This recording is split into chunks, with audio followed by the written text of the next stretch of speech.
tertinggi dalam beberapa tahun terakhir. Jadi betul-betul ada perbaikan yang kuat di sektor manufacture, artinya sisi supply tumbuh dengan kuat. Jadi ini bukan data dari BPS, tapi data dari pihak lain yang mengkonfirmasi bahwa ekonomi kita memang sedang tumbuh. Bisa lihat ke halaman 8, itu data inflasi di bulan Februari kelihatannya tinggi 4,64. Kalau headline aja Pak. Ini penting karena kalau policy maker akan mikir bahwa ekonominya kepanasan, dia akan cenderung rem ekonominya. Tapi ini datanya data yang nggak akurat kalau kita pakai itu aja. Kalau kita hilangkan data-data subsidi listrik bulan Januari Februari tahun lalu, sebetulnya inflasi kita hanya sekitar 2,59% Pak. Jadi kita masih aman untuk tumbuh lebih cepat lagi, ekonominya nggak kepanasan, jadi yang lain-lain nggak usah memperlambat pertumbuhan ekonomi.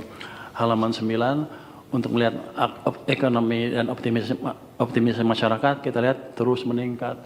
Sengaja saya taruh di sini karena di luar banyak yang bilang kita sudah resesi Pak. Ekonom-ekonom yang agak aneh itu bilang kita sudah resesi tinggal hancurnya. Padahal kalau kita dari tadi, PMI naik ke level yang tinggi.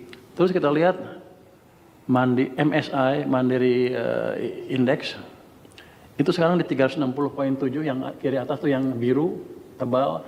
Dan kita lihat trennya naik ke atas. Itu yang penting, kita sedang memang mengalami akselerasi. Sebelah kanan kalau kita lihat juga industri otomotif, penjualan mobil tumbuh 12,2% di bulan Februari Pak. Ini bukan main-main, kalau lihat tahun lalu kan negatif Pak.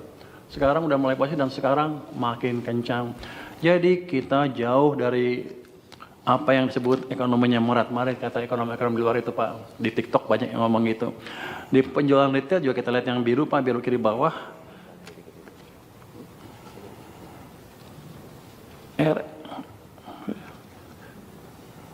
Penjualan retail naik ke level 6,9 yang oranye Pak. Itu 6,9. Itu kita lihat dibanding tahun lalu udah di atas banget Pak. Jadi kita keadaan bagus sekali sekarang Pak. Jadi kebijakan Bapak betul-betul bisa membangkitkan ekonomi. Terus kita lihat yang birunya itu adalah konsumen, keyakinan konsumen. Itu juga 125,2. Itu di level yang amat tinggi sekali Pak. Artinya daya beli masyarakat betul-betul membaik. Banyak orang bilang katanya daya beli masyarakat terpukul. Ya kalau yang lagi susah ya susah tetap. Tapi kan kita lihat keadaan umum.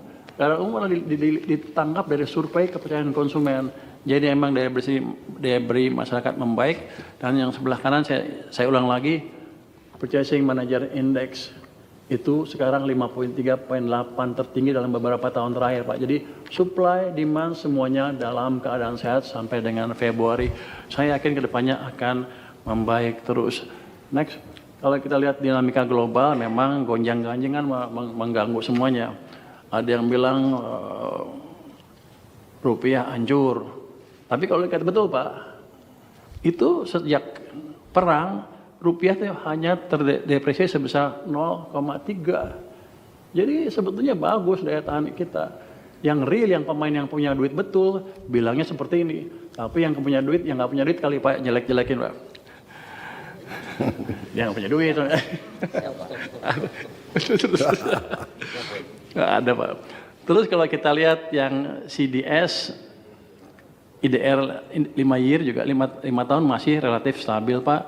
Gambar yang kanan atas Pak itu adalah spread dari SBN terhadap Treasury di Januari 25 240 basis point. Sekarang 243 basis point. Naiknya hanya terbatas hanya 3 basis point. Artinya asing masih percaya ke kita. Yang domestik aja nggak percaya Pak. Terus kalau kita lihat, ya bukan domestik aja, pengamat domestik yang nggak percaya. Kalau kita yang bawah, lihat yang bawah tuh Pak, itu adalah capital flow ke negara, ke kita ya. Memang sempat naik turun, tapi kita lihat sejak November, Desember cenderung positif. Sekarang juga masih positif. Kita lihat data di bulan Maret terakhir, yang outflow hanya SBN 0,7 triliun di kotak itu Pak. SRBI inflow 2,2 triliun. Download Tribun X sekarang, menghadirkan lokal menjadi Indonesia.